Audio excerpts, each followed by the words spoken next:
नमस्कार, आप देख रहे हैं आवाज एट 9। मैं हूं कविता थपलियाल। शुरुआत करते हैं इस वक्त की सुर्खियों के साथ।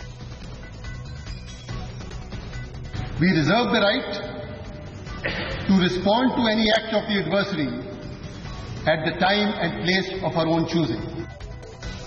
उरी का बदला लेने के लिए कश्मीर से लेकर दिल्ली तक गहमागहमी। डीजीएमओ बोले आर्मी है तैयार। दिल्ली में हाई लेवल मीटिंग के बाद राष्ट्रपति से मिले प्रधानमंत्री मोदी।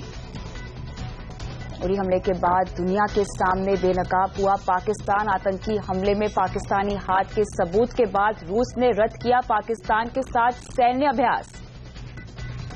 बाजार में हफ्ते की अच्छी शुरुआत। निफ्टी 8,800 के ऊपर टिकने में कामयाब। मिड कैप और बैंकिंग शेयरों में अच्छी खरीदारी।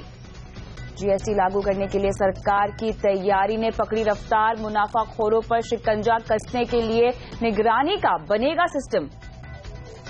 सेबी में बिना रजिस्ट्रेशन कमोडिटी ब्रोकर्स के सौदों पर 26 सितंबर से लगेगी रोक। 28 सितंबर तक रजिस्ट्रेशन नहीं हुई तो होगी सख्त कार्रवाई। अब ओला उबर की टैक्सी में बैठेंगे सरकारी अफसर। केंद्र सरकार ने किया टैक्सी एग्रीगेटर्स की सर्विस लेने का फैसला। सीएनबीसी आवाज की एक्सक्लूसिव खबर। फेस्टिवल बाजार में 3 स्मार्टफोन की दस्तक। सैमसंग ने लॉन्च किए J5 और J7 प्राइम, तो लिनोवो लेकर आई मोटो E3 पावर। उरी में जवानों की शहादत को लेकर देश में गुस्सा है और भारत भी पाकिस्तान को मुंह तोड़ जवाब देने की तैयारी में है। प्रधानमंत्री खुद राष्ट्रपति प्रणब मुखर्जी से मिलने पहुंचे। उन्होंने उरी हमले के बाद के सुरक्षा और सियासी हालात की जानकारी राष्ट्रपति को दी और इससे पहले दिन में प्रधानमंत्री ने हाई लेवल मीटिंग की। सूत्रों के हवाले से खबर है कि सरकार सरहद पार भी कुछ हवाई हमले कर सकती है। दूसरी ओर अंतर्राष्ट्रीय मंचों पर पाकिस्तान को बेनकाब करने की तैयारी है। वहीं उरी हमले की जांच के लिए एनआईए की टीम उरी पहुंच गई है। इधर उरी में आर्मी का सर्च अभियान भी खत्म हो गया है।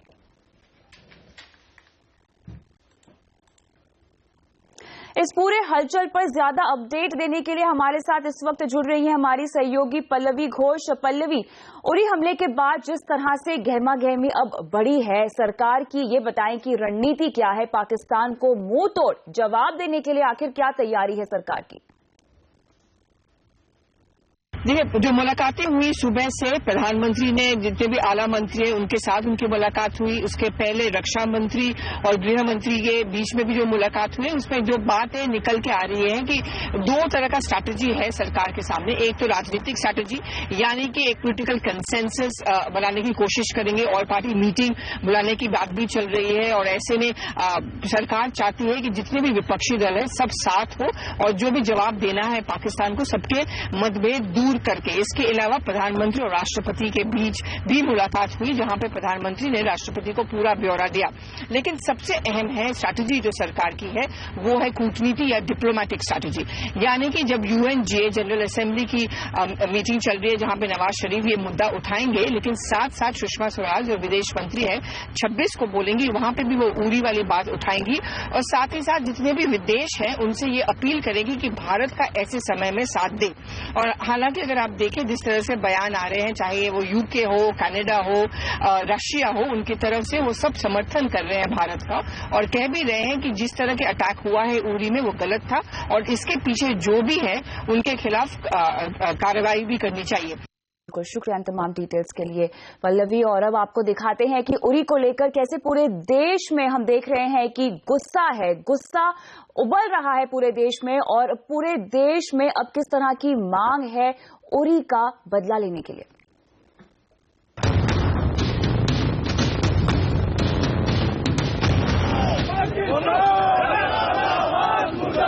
पाकिस्तान समर्थित आतंकवाद ने एक बार फिर अपना घिनौना चेहरा दिखाया है। उरी में रविवार को आतंकवादियों ने सेना के हेडक्वार्टर पर हमला बोल दिया। सेना ने जवाबी कार्रवाई में 4 आतंकियों को ढेर कर दिया, लेकिन हमारे 18 जवान भी हमले में शहीद हो गए। हमले के खिलाफ पूरे देश में गुस्से की लहर फैल गई है। पाक अधिकृत कश्मीर में जो आतंकवादी कैंप चल रहे हैं, हिंदुस्तान की आर्मी को घुस करके उन पर सीधा अटैक करना चाहिए। इसका तो जवाब देना पड़ेगा। तो अब ये दिखाने का मौका है। अब बातचीत बहुत हो गई।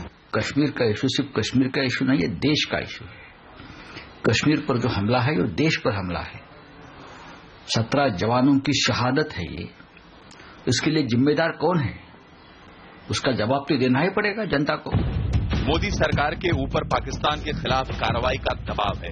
यही वजह है कि आज दिल्ली में एक के बाद एक बैठकों का सिलसिला चला।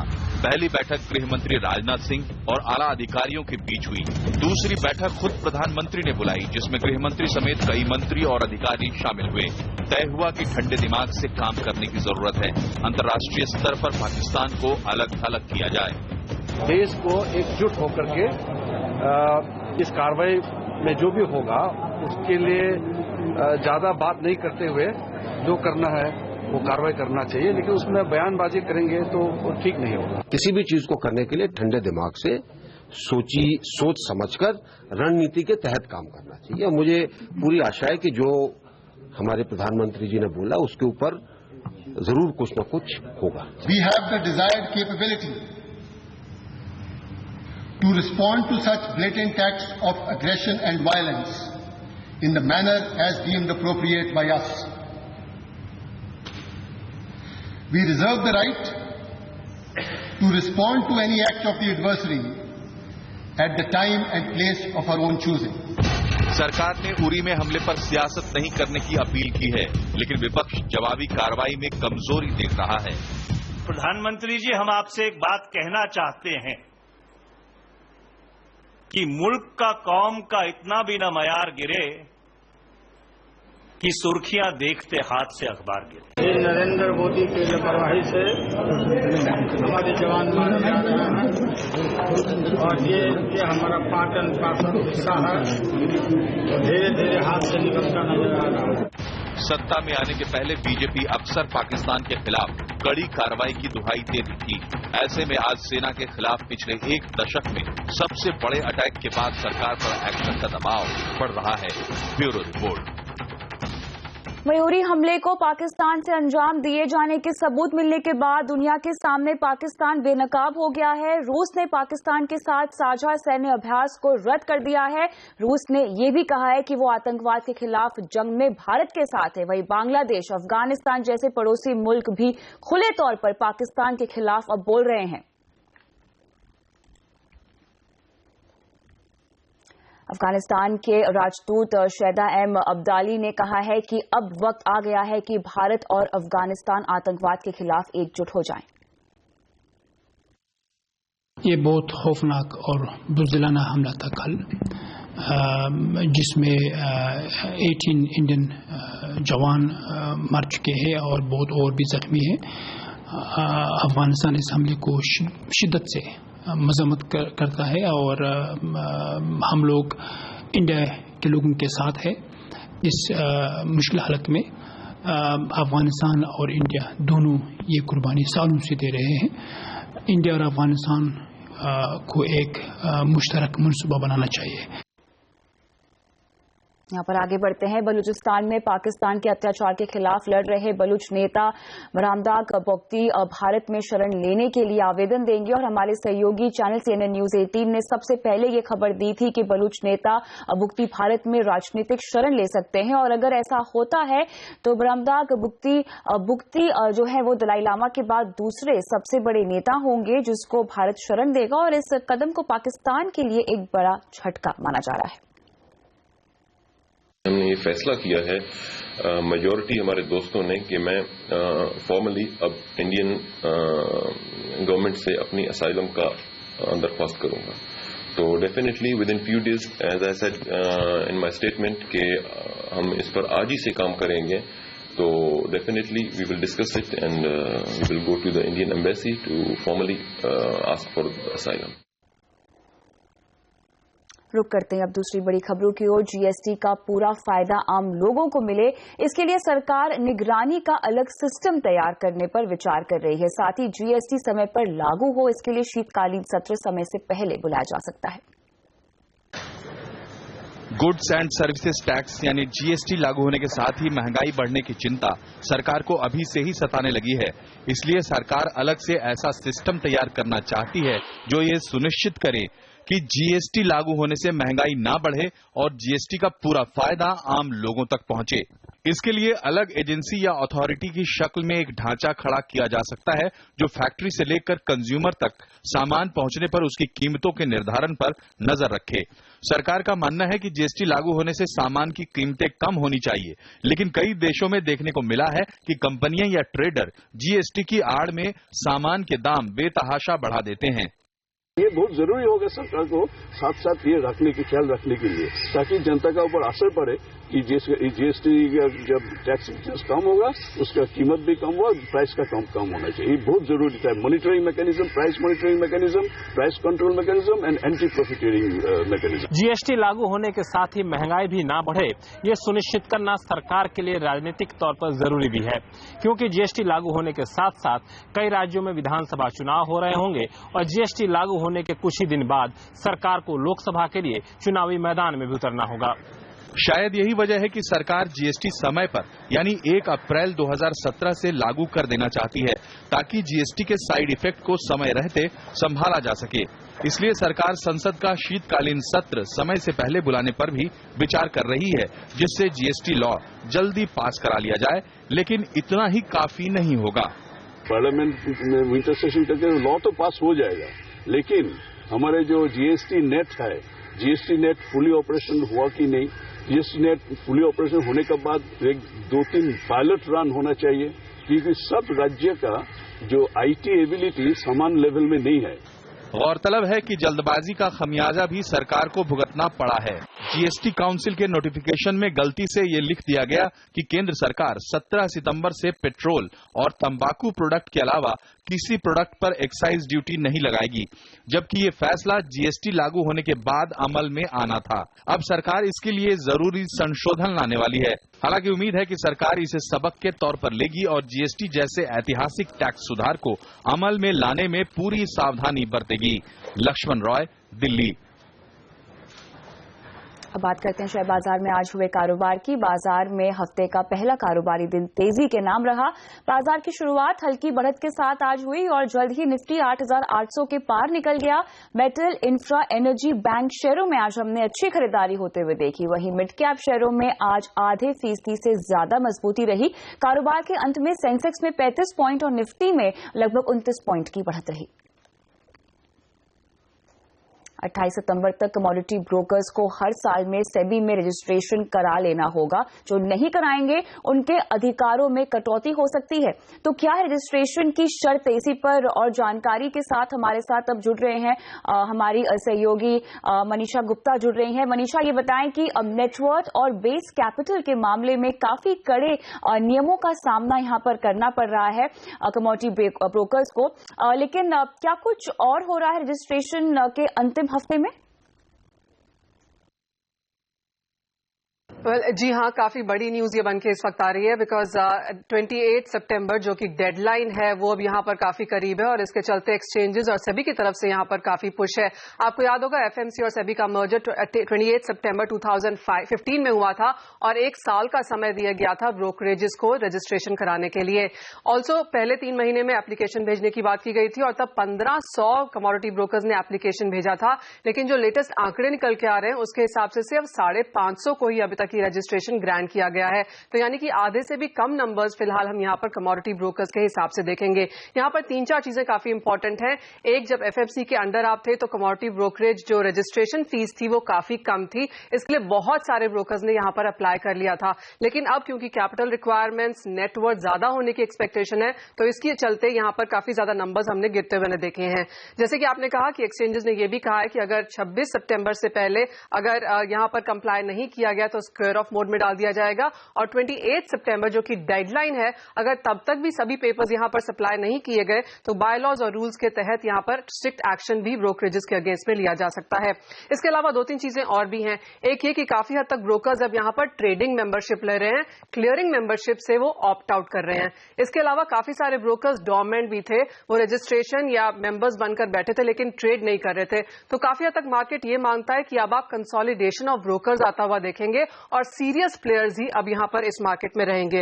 इसके अलावा एक और बात ये भी है कि जो छोटे ब्रोकर्स हैं वो अब यहाँ पर क्लाइंट्स बन जाएंगे, यानी कि बड़े ब्रोकर्स के सब ब्रोकर्स या उनके क्लाइंट्स बन जाएंगे। तो मार्केट का ये भी मानना है कि आप बहुत ज्यादा यहाँ पर वॉल्यूम्स में गिरावट होता हुआ नहीं देखेंगे, क्योंकि जो सीरियस प्लेयर्स हैं वो फिलहाल भी यहाँ पर मार्केट में रहेंगे।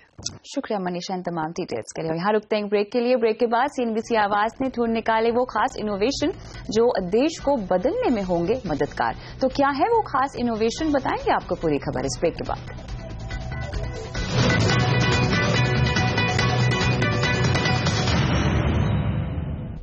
सीएनबीसी आवाज ने बंगलुरु से लेकर दिल्ली तक एक इनोवेशन यात्रा की है। इस यात्रा में सीएनबीसी आवाज ऐसे इनोवेटर्स से मिला जो बिना बेहतर सुविधाओं के एक से बढ़कर एक इनोवेशन कर रहे हैं। महाराष्ट्र कर्नाटक सीमा पर शेदबाल गांव से देखिए एक युवा किसान की कहानी, संवाददाता हर्षदा सावंत की जुबानी।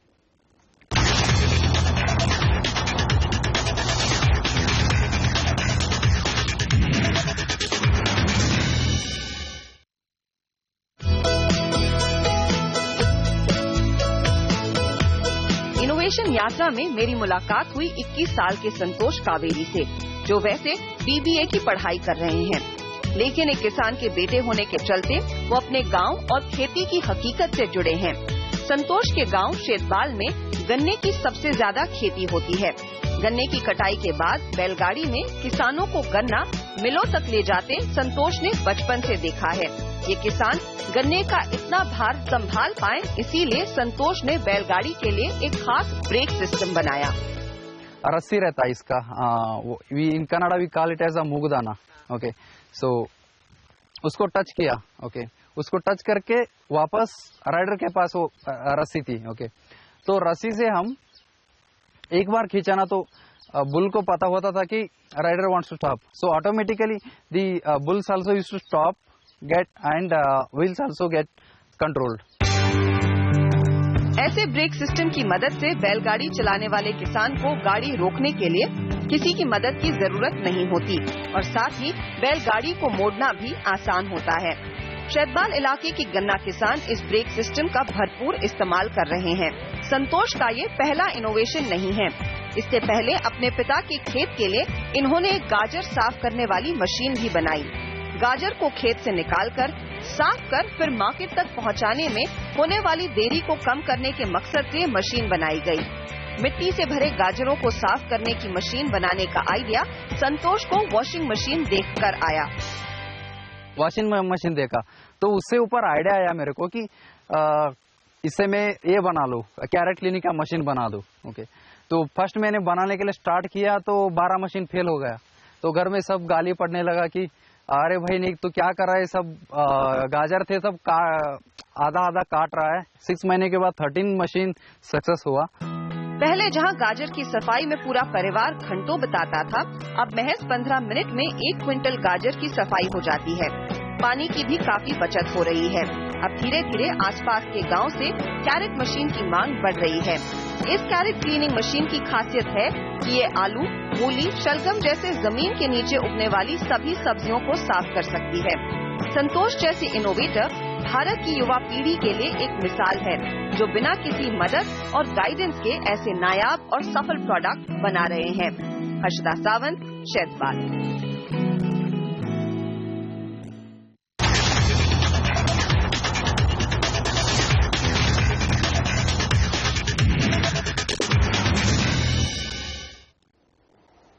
आगे बढ़ते हैं। आज लेनोवो ने भारत में अपना नया स्मार्टफोन मोटो E3 पावर लॉन्च कर दिया है। ये फोन आपको 7,999 रुपए की कीमत पर सिर्फ फ्लिपकार्ट पर मिलेगा।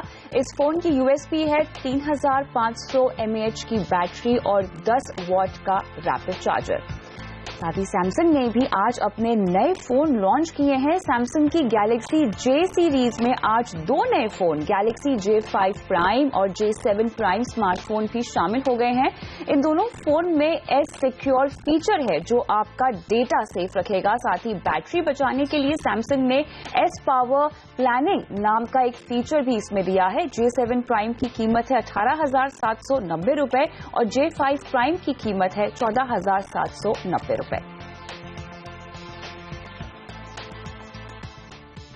और आवाज एट 9 में इतना ही, लेकिन आप बने रहिए CNBC आवाज के साथ। नमस्कार।